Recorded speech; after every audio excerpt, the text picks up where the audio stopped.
Chers frères et sœurs en Christ, l'heure est grave, l'heure est grave. Ce que la descente de gendarmerie à Douala au Cameroun a récemment découvert est la preuve palpable que nous vivons la fin des temps et que les chrétiens doivent s'apprêter au retour de notre Seigneur Jésus-Christ.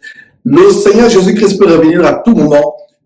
Le Seigneur Jésus a dit, quand vous voyez des choses extrêmement abominables arriver, tel que ce que vous êtes sur le point de regarder, vous devez savoir que la fin est proche. Il n'y a aucun doute que nous vivons la fin du monde. Mes frères et sœurs, suivez vous-même.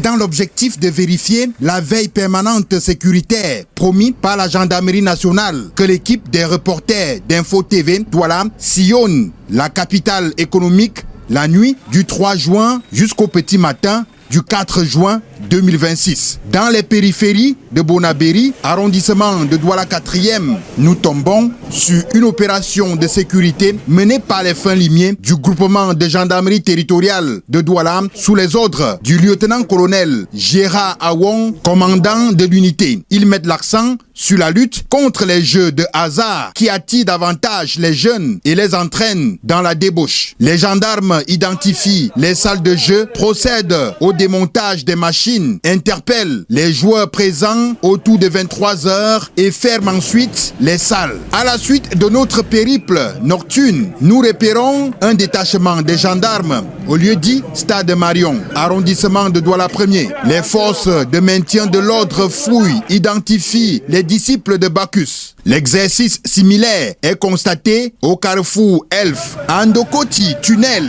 Douala 3e. Au milieu des travailleurs de sexe, le lieutenant-colonel Gérard Awon et ses hommes découvrent une église clandestine implantée, encerclée par des chambres de passe destinées aux amoureux du plaisir. Dans l'une des salles collées au lieu de prière, le morceau à 500 francs CFA. Des presbytères d'industrie de prostitution, les préservatifs constituent l'essentiel des ordures. Grande est la surprise. Pasteurs et fidèles en prière, animés par des cris de joie issus des parties, des jambes en l'air symbolisant la chorale. Quelle image! Voilà comment des hommes utilisent Dieu et la Bible pour les mauvaises pratiques. Le pasteur est interpellé, y compris les pratiquants du plus vieux métier au monde retrouvés dans les chambres. C'est la stupéfaction. Dans le couloir, là, qu'est-ce qu'on fait dans les chambres? C'est les filles de joie, non? On a trouvé les gens en train de se livrer à la prostitution ici. Voilà des choses que je dénonce depuis 15 ans, plus de 15 ans. Voilà des choses que je dénonce. L'abomination, l'apostasie s'est installée dans les endroits qui sont supposés être des endroits d'adoration, soi-disant, des endroits où on loue le Seigneur Jésus-Christ, les endroits où on amène le monde à la repentance. Mais voilà comment ces bâtiments deviennent de véritables bordels. Quand je parlais de bordel évangélique, les gens pensaient que j'en faisais trop. Voilà un bordel évangélique, littéralement parlant. Voilà comment le nom de Jésus-Christ, le beau nom de Jésus-Christ est blasphémé parmi les païens à travers le monde.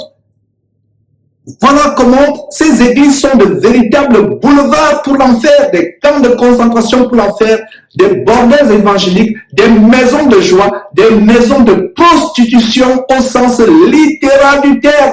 Au sens littéral du terme. Au sens littéral du terme. Peuple de Dieu, sortez du milieu d'eux. Dieu dit, sortez du milieu de mon peuple. Séparez-vous. J'espère que vous avez très bien entendu ce que ce reporter disait. Voilà des soi-disant hommes de Dieu qui utilisent le nom de Dieu et la Bible pour des choses abominables, pour des choses mauvaises. Quelle image! Voilà comment des hommes utilisent Dieu et la Bible pour les mauvaises pratiques. Quelle image! Voilà comment des hommes utilisent Dieu et la Bible pour les mauvaises pratiques. Quelle image! Voilà comment des hommes utilisent Dieu et la Bible pour les mauvaises pratiques. Voilà un reporter qui a du bon sens, plus que la plupart des pseudo-chrétiens, mais des véritables chrétiens. Vous qui nous lancez des pierres disant qu'on a fait trop. Voilà l'état de l'église. Et ce qu'on vient de découvrir, c'est généralement la plupart de ces bâtiments qui ne sont que le couvert des activités criminelles beaucoup plus grandes. Qu'est-ce que je disais il y a quelques jours lorsque je dénonçais cet abominable faux pasteur Zahir Wilfried, le pasteur gigolo escroc de la Côte d'Ivoire, qui fait face actuellement au foudre de la justice ivoirienne? Qu'est-ce que je vous disais? Suivez vous-même. Des gens comme Raoul Wafo, Camille Makosso, Guy Vincent Kodia, toute la ribambelle, la kyrielle des faux pasteurs vampires, escrocs, qui doivent faire l'objet d'une enquête criminelle. Des pasteurs qui, du jour au lendemain, deviennent riches.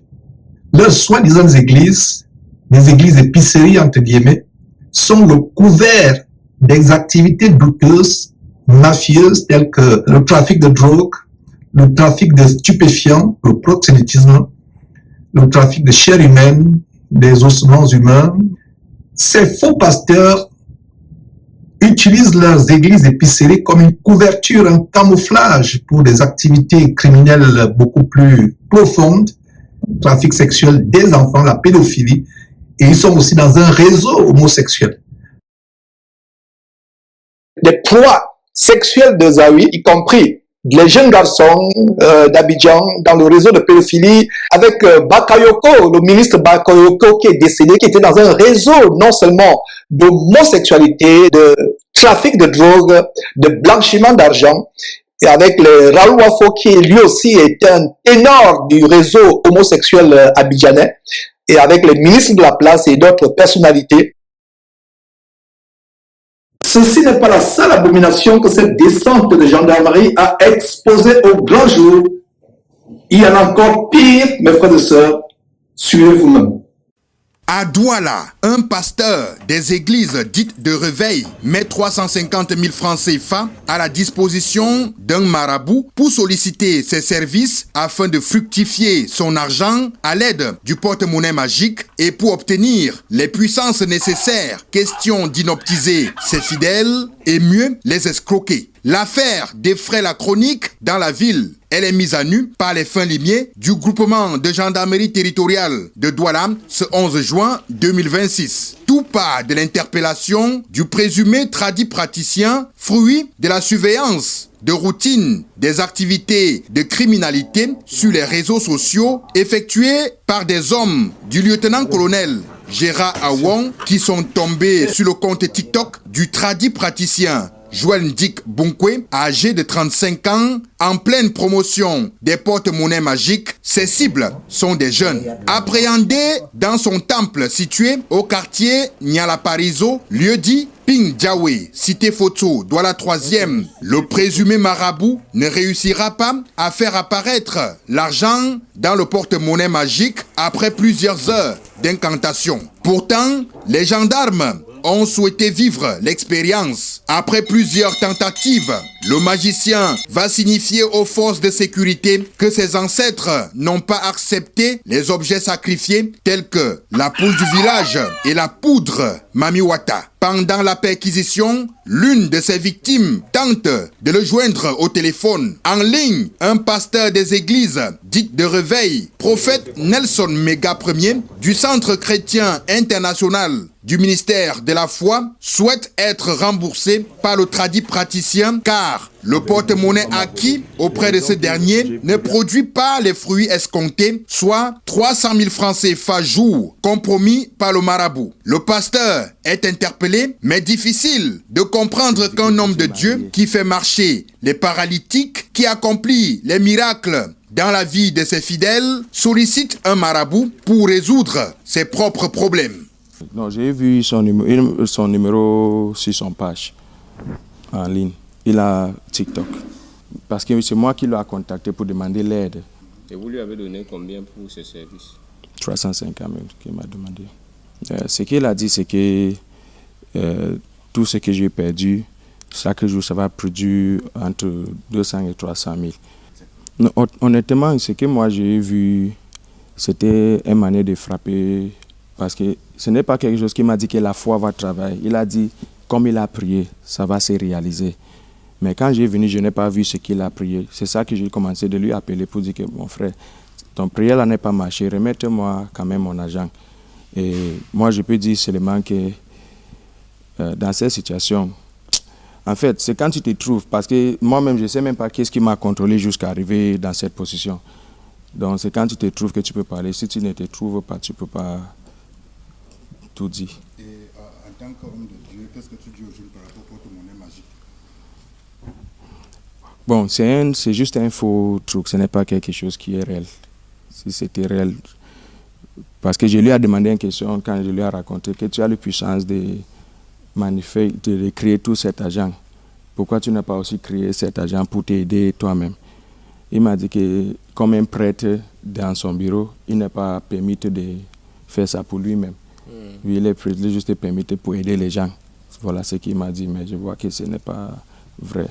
Les riverains rencontrés à Bonabéry, lieu dit Sébec Carrière, Douala 4e, siège de l'église, déclarent qu'il s'agit d'un homme de Dieu méchant, amoureux du gain facile. Le pasteur, c'est là, chaque jour, il prie que nous, les voisins, on meurt après 21 jours, 19 jours, chaque jour, il prie toujours comme ça là. Il verse le remède devant ma boutique ici, ma barrière. Depuis qu'il est entré cela, ça fait déjà 3 ans, on n'a pas la paix là. À l'intérieur du temple du marabout perquisitionné par des gendarmes, on découvre un sanctuaire d'objets sacrés mystiques tels que des masques, statuettes qu'il prétend se procurer au Bénin et en Inde, des kauris, des bagues, parfums de tout genre. Son temple, une cabane de fortune, fait office de sa maison. Ici, le matelas du tradit praticien séché sur sa toiture. Au cours de l'audition des 2 hommes spirituels, le tradit praticien déclare que le porte-monnaie magique du pasteur n'a pas marché parce qu'il est allé le poser à l'église. La gendarmerie nationale de Douala, prête à sécuriser la ville, invite les jeunes à plus de vigilance car le porte-monnaie magique est un pur mensonge. Marabouts et pasteurs sont interpellés pour pratique de sorcellerie, mensonges et escroquerie. Affaire à suivre. Voilà la source des soi-disant pouvoirs de vos abominables faux pasteurs. Le nom de pasteur vampire que je leur donne est plus que d'actualité, Voilà ce qui se passe. Et ce pasteur soi-disant qu'on vient de capturer en plein flagrant de maraboutisme n'est pas seul. Depuis des années, derrière Jésus-Christ TV, nous vous avons exposé les pasteurs, même ces grands noms que vous avez, qui font la magie, qui sont dans la cabale juive comme Masolo Tunassi. Ses propres vidéos l'exposent comme étant un magicien. Vous avez Ivan Castanou qui font la magie juive. Et d'ailleurs, en 2014, une émission spéciale de Jésus-Christ TV j'exposais comment une trentaine de pasteurs, soi-disant, allaient acheter les pouvoirs d'un prêtre vaudou béanzin qui est venu les dévoiler plus tard un à un. Comment ils devaient manger la chair humaine, faire enterrer les bébés vivants, faire enterrer les cadavres dans les fondations de leurs églises qui sont en train de bâtir. Voilà l'origine de ces pasteurs qui font tomber les gens. Ils ont la main qui fait tomber les gens. C'est la raison pour laquelle vous nous insultez. Voilà la raison pour laquelle on a beau dénoncer, vous nous insultez. Voilà pourquoi on a beau dénoncer, vous nous insultez, vous nous lancez les pierres. Voilà la raison. La raison, c'est que vous êtes possédés, envoûtés par ces fétiches que ces pasteurs vont prendre. Vous êtes envoûtés. Ils vous imposent des mains de sirène des eaux. Vous avez vu une bouteille Mami Wata.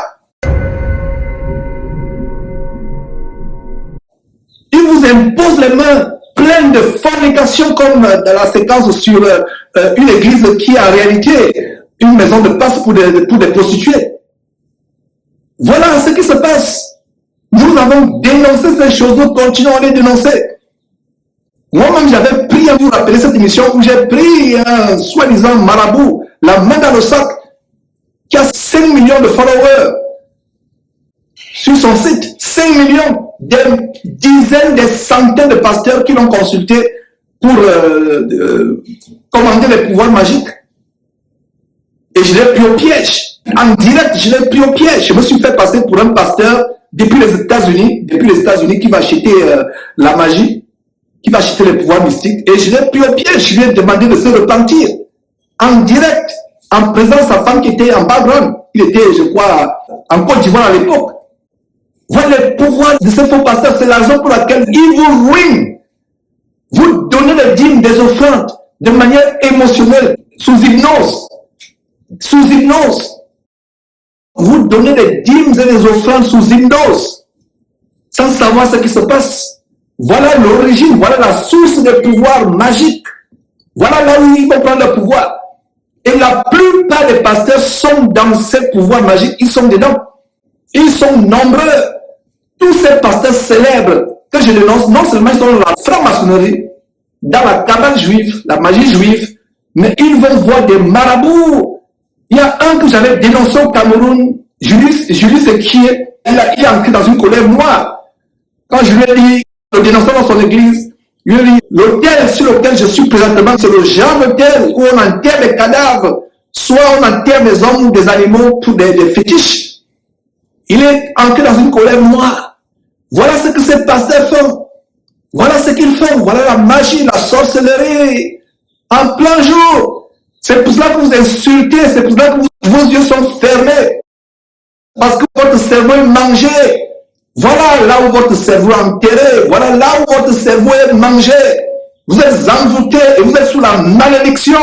Et plus tard, c'est l'enfer.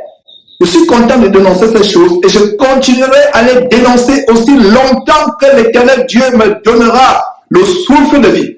Je dénoncerai par la grâce de Dieu avec la plus grande énergie, avec la plus grande insistance, avec la plus grande virulence. Je dénoncerai ces faux pasteurs qui se convertissent en ministres de Christ, mais c'est les serviteurs de Satan. C'est les serviteurs de Satan. Voilà un pasteur qui se retrouve escroqué par un marabout et l'affaire se retrouve en justice et lui-même sera condamné pour pratique de fétichisme, de maraboutage. En d'autres termes, pratique de magie ou de sorcellerie. Mes frères et sœurs, vous connaissez la vérité vous affranchira. Jésus-Christ TV, vous connaîtrez la vérité et la vérité vous affranchira.